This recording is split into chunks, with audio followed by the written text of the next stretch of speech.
Creepers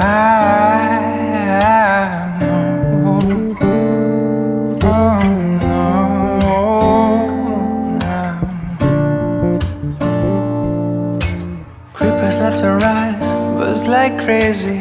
Everybody's trying to steal my lady. Spiders in the mirror and feel this can't be right. Back to the scene of a Friday night, to a blessed collision still frozen tight. Spear drinkers, Cupid and the sound of her first chime. And why did you argue? We're dreaming of those eyes, the best part of my life. And when we make love, babe, don't make a sound, the clock won't turn around. Ooh, you turn around 1,000. Hello friends. Look, I have a tiny microphone. Do I feel more legit? No. Look, I was like, yes, let's switch. Let's start filming videos on our phone because there's less equipment, there's less editing, and then what do? I buy a tiny microphone. So you'll have to tell me if this makes any difference at all. And let's see, does it change when I clip it to me? Can you hear me like this? Anyway, welcome back to another vlog. We're going to be reading historical romances this week for the Historical Romance Readathon. So, yes, I'm going to listen to this, see if this recorded, and then I'll come back and talk to you about the first, my TBR. Maybe I'll be in a different location wearing something else with my hair done differently. Anyways, welcome to the vlog. Hi, it's me again. I just listened to that. It's really bad when you clip this to your shirt. Like, it's so muffled, isn't it? It only works when I hold it. So I will hold my, I don't know if I'm going to keep using this. Holding a tiny microphone while cute seems a bit impractical. Anyway, here's the first book that I'm going to be reading. I've heard really good things about this. I'm very excited to try this. This is a new to me author. I hear that this is slightly darker, and I'm just very excited. I know I've heard a few of my friends read and enjoy this, so I'm super hyped about this. Here's the first book I'm going to be reading. Don't know a thing about it, but I'll be back with an update when I have something coherent to say about it. Thanks for watching. Hello, my friends. Okay, so today is officially the beginning of the Historical Romance Readathon. I have a book update for you. So the first book that I decided to go with was The Ruin of Evangeline Jones. And this is a pretty short book. I have the audio on Scribd, and I am about halfway through it at this point. And I am very much enjoying this read. I feel like the writing is very good. It's a solidly written book, which is so wonderful. I really love that. And I think that this has a pretty common historical romance trope where the heroine she's not a lady, she's not titled at all. She was kind of taken in by this man, sort of like a Fagin in Oliver Twist, where she was rescued, but then she was put into work as a medium. That's how she earns money, that's how she survives.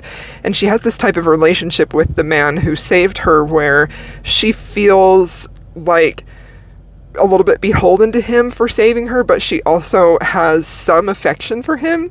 But at the same time, he sort of is controlling her and not necessarily keeping her captive, but they have a very complicated relationship. And I really like that dynamic. Like, I think that is very, very interesting. I love seeing characters have struggles with the relationships that they have that aren't perfect, and they're really trying to figure out, like, do I leave and try to make a go of it on my own? But she feels like she has to stay to help him because he rescued her. So that is a small part of this book that I'm really enjoying.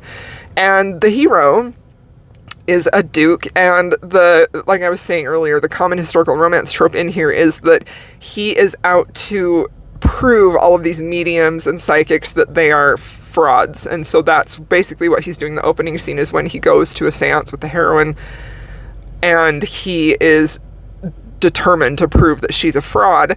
And he's really taken aback when the woman Evangeline, she does like a spiritual reading and from a customer, And instead of like prolonging this spiritual reading and sort of giving the customer, like keeping them in her pocket to keep coming back and paying to talk, to commune with this person in the spirit world, she says to this customer, they're at peace, they've moved on, you can go about your life, you don't need to come back to me. And so the Duke is like a little conflicted because he sees that she's not necessarily out to scalp these people, but he still is determined to prove that she's a fraud.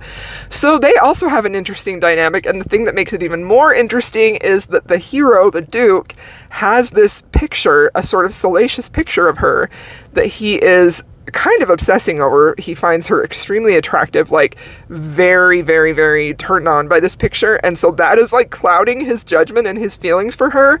And he is conflicted about that. So I love characters who have a lot of different layers, and that's exactly what is happening here. So I am honestly enjoying the heck out of this. I think that it is very, very good. I also really like there was a conversation in here when she met with the Duke and they have like this deal that it's not really a deal. It's like a wager where he is determined to prove her a fraud. And if he doesn't, then he, gives her this amount of money. And she's really worried because she's like, he's going to prove that I'm actually a fraud. But when they are making this deal, they have this moment where she is talking about, like he's possessed with this like self-righteous nature where he's going to like stamp out mediums and women who are doing this type of work because it's fraudulent. They're taking advantage of these people, taking all of their money. And she like asks him a question and she's like, how do you think women will survive if you stamp this out? Basically, it's said much more eloquently in the book. And he doesn't really answer, doesn't really consider it. And she's like, he says, well, there will be men or whatever to take care of them. And she's like, okay, well, what about the women who don't have that? What about the women who this is how they're supporting themselves? Have you ever considered if you take this job away from them, then what are they forced to do? And she's meaning like prostitution. And I just love it. I think there's a lot of moral ambiguity in here. I love the conflicted characters. Like, honestly, that's really what's driving me and what's motivating me to continue reading it, because the romance is really, really small right now. But I love the characters and the sense that they have of survival, her sense of survival and doing what's right by this man who saved her, but she doesn't really want to stay with him. And she, he's not great to her either. And then this Duke who feels like this sense of righteousness to stamp out these mediums. And now he's all of a sudden had this brought to his awareness that this is how these women survive. So it's very interesting. I'm really enjoying it a lot. And I'm definitely going to finish that today. And then I'm not sure which one I'll pick up next. I do have my TBR. I will post it right here. These are the books that I want to read for this readathon. I don't know how many I'm going to get to. Today's Thursday, so I'll probably... I may carry this vlog through Sunday. I don't know. We'll see. We'll see where my mood takes me. I am in a historical romance mood, which is wonderful. Just finished reading The Lotus Palace for the Reiki Appreciation Society, which I adored. I loved that book, and that really put me back in the mood for historical, so I'm very happy about that. I'm really loving my current read. I may pick up the Minerva Spencer or the Kathleen Ayers. I really want to get to the Marsha Canham because I feel like if I don't read that one now, I might not ever get to it, so I also might do that one. I don't know. Anyway, I'm going to continue listening to this. I just stopped at Hobby Lobby because I need to get some paint and brushes so I can continue work on some sculptures. And yeah, I'm tempted. I have to stop at the grocery store and get a few groceries, and I'm tempted to go to Barnes & Noble, but the stack of books on my desk is saying, please don't. We don't have homes. But my heart is saying, please go buy more books, because I have a gift card too. Okay, anyway, that was just a brief book update. I'll check in with y'all probably when I finish this book, and I'll give you my rating and final thoughts. Happy Historical Romance Readathon! Hello friends, I finished my first book. I finished The Ruin of Evangeline Jones. I am very sad to say that what started off really, really strongly and had such amazing potential ended up being pretty disappointing for me. I feel like the setup for a lot of internal turmoil between both within the characters themselves and within their relationship. I felt like that was going to be a really cool dynamic. And I never really felt like that was fully explored, at all. The setup was there, and it had such great potential. I can't even emphasize how much, when I last updated you, the potential for this to be great was, so high. I was sure I was gonna love it, and I thought if I don't love it, it will probably be a 4. I ended up giving it a 2-star, and that's for a couple of reasons. One of them is because I felt like that potential was lost, like it was just like gone, evaporated, and they just relied on the physicality of their relationship, which I also feel like we sort of went from 0, including like a little bit of resentment on both parts of them, to like 60 just like way too fast. So there was no tension, there was no build up, there was nothing, and that took over a big portion of the book, so that the plot kind of just got lost. This deal where he was going to find out that she was a fraud, and then there was this side plot where, you know, the picture that I mentioned, how the hero had the picture of her and he was sort of obsessing over that and therefore obsessing over the heroine. And then come to find out the man, Captain, who was like her protector, Kazi says hi, who was like her protector and put her in this job, he actually planted that photo for the Duke to find so he would then become obsessed with her. But like, that seems like a very weak plot point, because how would he know? How did he know that he was going to obsess about her? Because it's not even mentioned that she's a great beauty, which I feel like is also a weak plot point. I don't like it when beauty is the main driving force of why the hero wants to be with the heroine, but how did he know that that picture was going to just captivate him so much that was going to put all this into action? Because what he wanted to do was to have Evie be like a kept woman for the Duke, so they could like take him for all that he's worth. But little did he know, the Duke does not have anything. He's not worth anything. So it felt like that was a very weak plot point. I felt like it just had so much potential, and it just like went completely down the drain. And like the intimate scenes in the middle of the book like kind of cracked me up, because like every single time she would say, I'm just gonna be in the moment because this could be the last chance. And she said that like at least 2 other times, and I was just like, it's the 3rd time. So that was very disappointing. I gave it 2 stars, and my soup is boiling now, so I need to finish cooking dinner. And I just wanted to say that the next book, I just popped a top of, I finally got a Witch's Brew Alani Nu that I know Sam really loves, so Sam reads a little, so I'm gonna drink that because I'm tired. I don't sleep well. I haven't slept well since I started Tumble Creatures in 2013, my business. But I decided to go with this one next, Across a Moonlit Sea by Marsha Canham, and this is very fun. It is giving me 80s pirate movie vibes. This is a pirate historical romance, and it is the type of book that feels like it's poking fun a little bit at the romance genre, but by someone who deeply loves the romance genre, and I just think that is very fun. And there was a scene in here that like I had to go back and listen to and made me laugh out loud. Not a scene, a sentence. The writing is very snappy. It's very funny. It reads a bit like a rom-com at this point. It's very adventurous. She's the daughter of a pirate, and he is also a pirate, and they are sort of like their ships meet up, and they're going to steal guns from the other one, and so he captures her and takes her onto his boat. Anyway, before all that happens, the hero says, wearing only a loincloth and a leer of impending pleasure, he climbed barefoot into the shrouds and sent a hot yellow stream of contempt in the direction of the approaching vessels. And I was just like, I was dying when I read that. So I thought that was very funny, and it's a little tongue-in-cheek humor, and I just am really enjoying it. So I'm hoping that it holds up, because I have yet to find a pirate romance that I really love other than Sea of Ruin, so, which is a completely different vibe. So anyway, there's a reading update. I'm going to finish making dinner. I'm going to drink this. Should I taste it for you real quick? My soup is still boiling. Okay.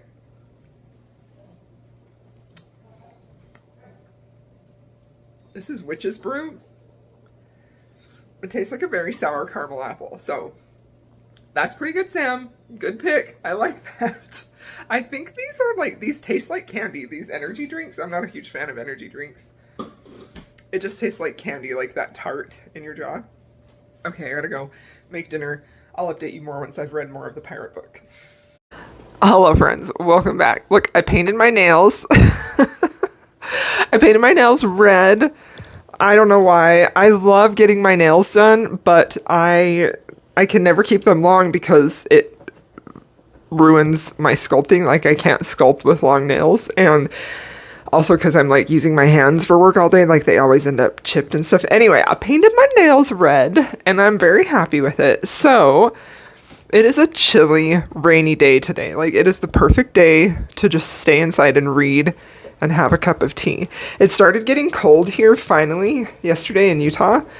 And then today we had just a teeny bit of rain.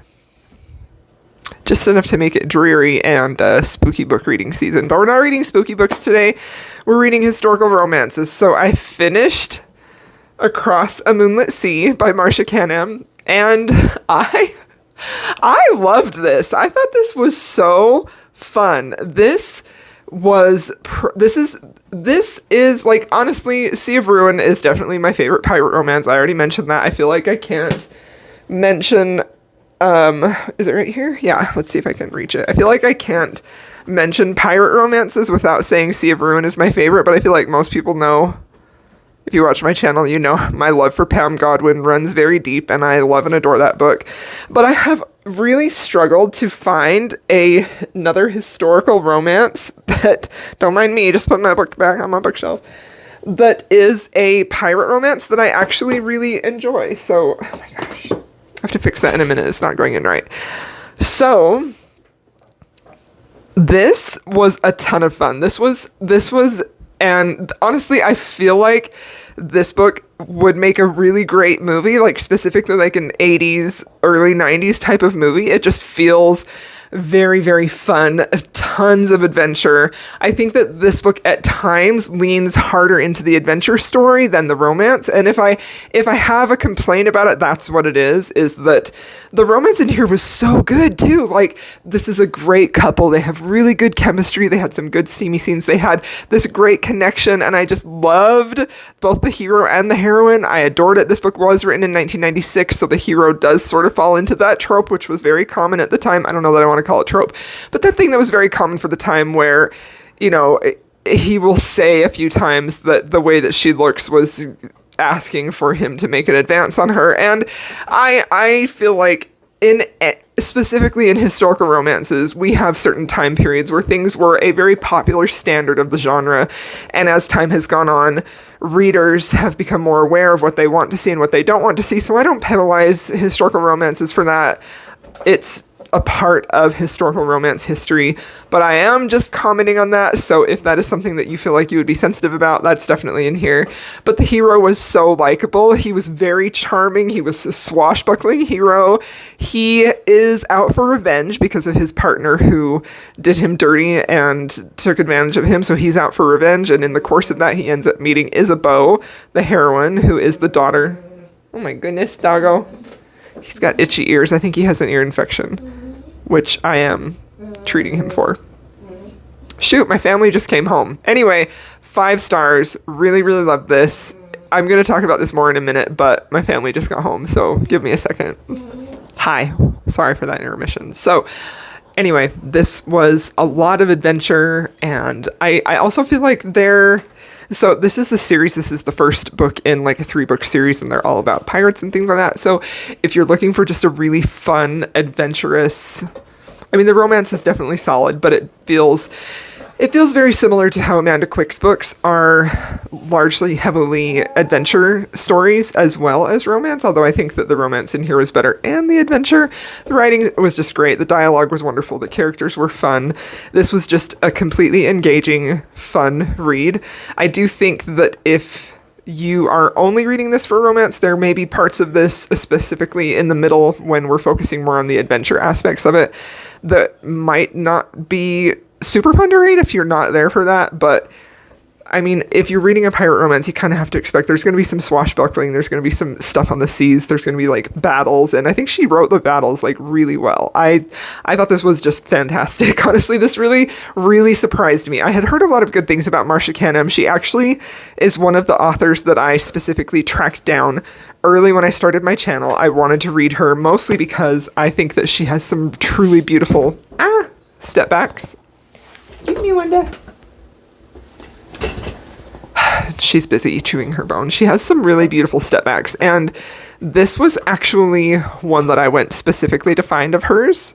It's like a Robin Hood retelling, Through a Dark Mist.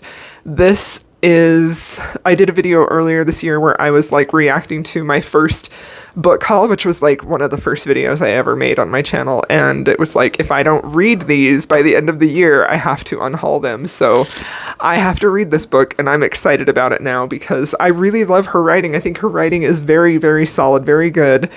It's just, she has a very playful way of writing, but also a way to really endear you towards the characters and their situation.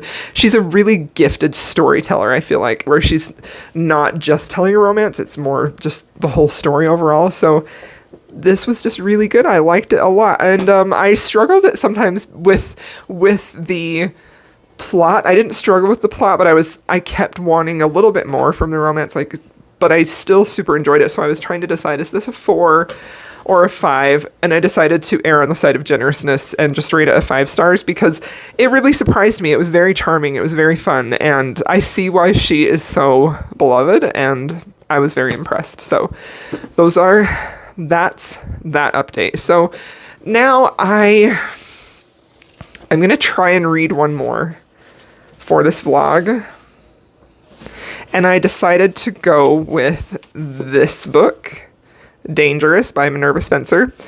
I don't know what this is really about. I think that she's a widow, maybe. It looks like... She was captured by corsairs and sold into a harem. The Sultan is now dead and she's back in London in her first season. So I think that sounds interesting. I'm really curious to know what I think about this because I know a lot of people really love it. And this book was a gift given to me by, I believe, Tiffany, Neverland Pixie. Let's see. Yes, it's from her. So I'm going to try and read this. However, I am not going to pressure myself. So if by some reason I don't have it finished, I do have another book I can review for you. That's a historical romance that I didn't technically read during this readathon, but I could still share that review with you. So I'm going to attempt Dangerous, but if for whatever reason, if I'm not vibing with it or whatever, and I decide to DNF it, I still have a book I can review for you and recap, so that there's at least 3 books in here. So yeah, so far, the first book, The Ruin of Evangeline Jones, that was a miss for me, sadly. I do want to try more from that author, though, because I liked her writing a lot. It just was the storytelling aspect and the romance that fell short for me. But that's tough, because if the writing is solid and the romance and the storytelling isn't, I'll still give them one more chance. And likewise, if the writing isn't great, but the story and the romance is there, I'll still give them another chance. But a lot of the time, if the writing isn't great, I can't enjoy the story and romance, so they typically won't get a second chance. If the writing is good, I'm more likely to give authors a second chance. So, second book, Across a Moonlit Sea. This was just so fun. I really liked it. I think realistically, this is probably a 4.5. But like I said, I felt very generous because this book really surprised me, pleasantly surprised me. It was very charming and very fun. And this is exactly what I wanted when I thought of a pirate romance. It was really good, honestly. I just thought it was great. It was funny at times. It was witty. The heroine also, this was also something else I wanted to talk about. The heroine in here, Bo, is a very strong heroine, and I liked her specifically because I think that in older historical romances, it's so common for the heroines to really not have any agency and to not be very strong, and she was very strong, and she was strong internally with some of the things that she was determined to do, but also just the way that she lived her life. And I just really, really loved it. I loved her character. I thought she was a great match with the hero, and this one was just so fun. I enjoyed it a lot, and it's probably, honestly, this one may make it to my top 10 of the year, maybe, probably for historicals. It's definitely going to be on my favorite historicals of the year. I enjoyed it that much. So, but again, if you don't like any type of adventure story plot, you may not love that as much as I did, but the overall experience of that book was just so fun that it's 5 stars for me. So, okay, I'm going to go attempt to read this. The next clip you see, I'll either be reviewing this or I will be reviewing another historical for you. So, we'll see what that is. Thanks for watching. I'll see y'all in my next clip.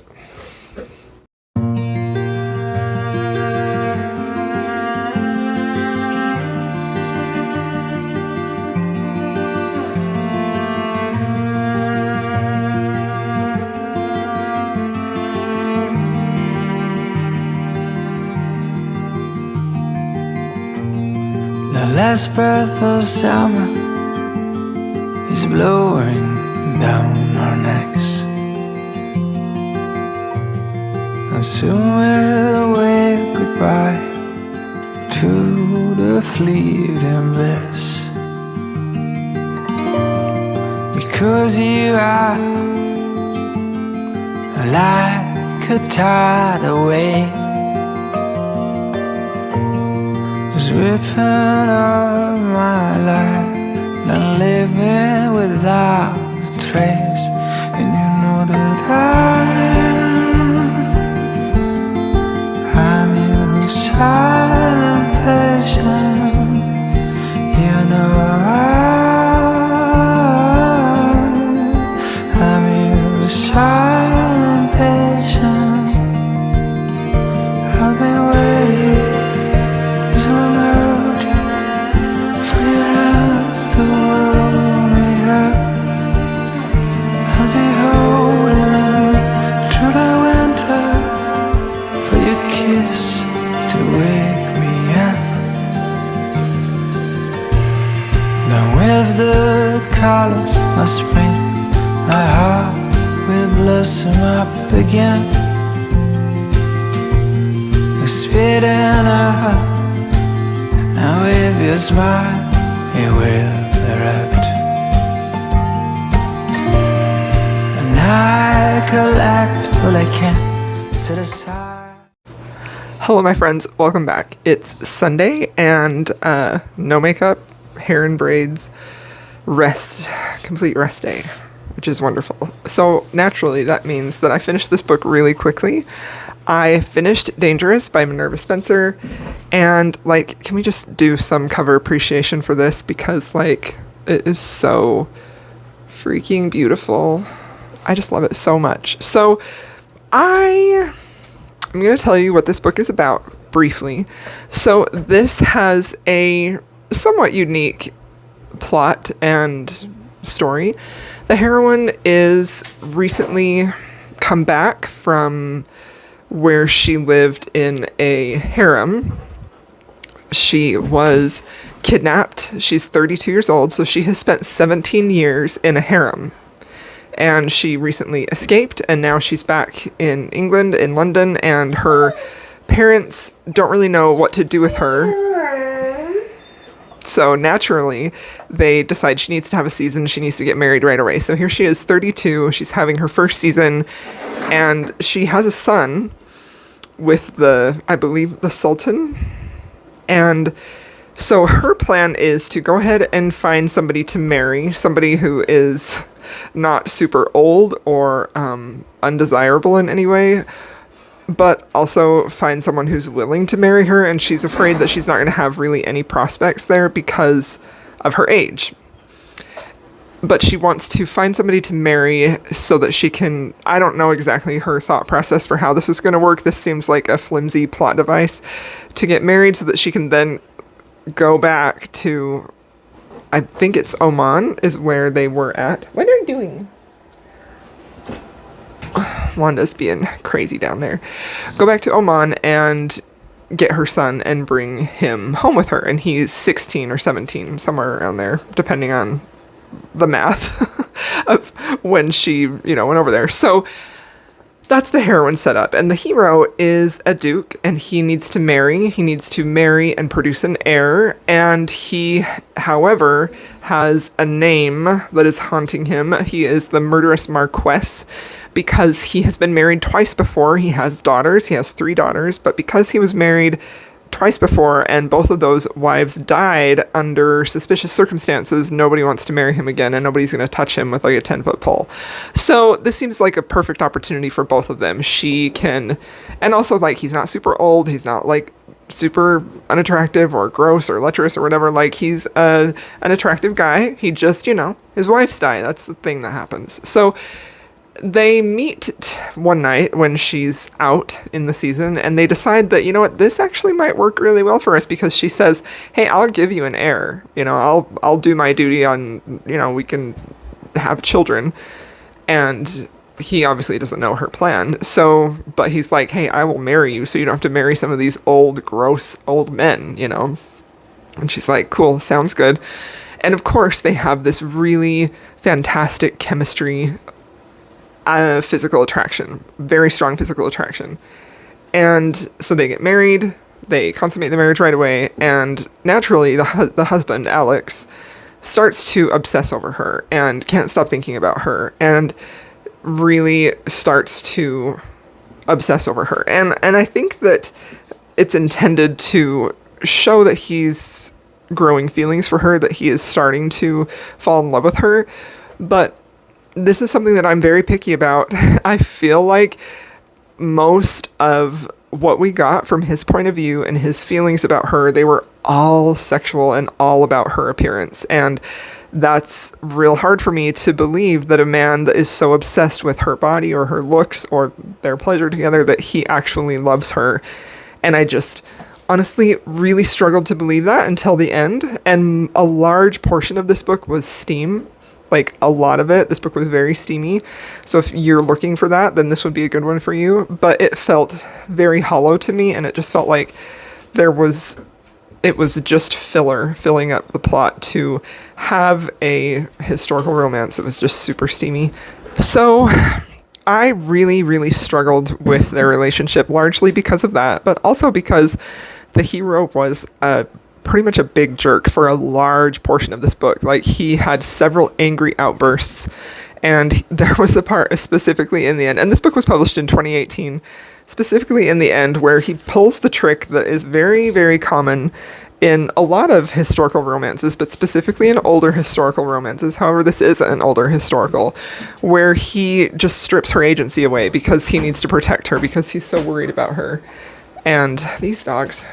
And he forces her in a room and locks her in there. And I don't know. I'm so tired of jerk-hole heroes. I really just am. And I just didn't like him at all. He was a struggle from the beginning until the end. I found very little to be redeeming about him. I wasn't invested in their romance. I wasn't invested in him as a hero. I didn't think that they had a really great connection. And so I just didn't love him, largely because of his anger.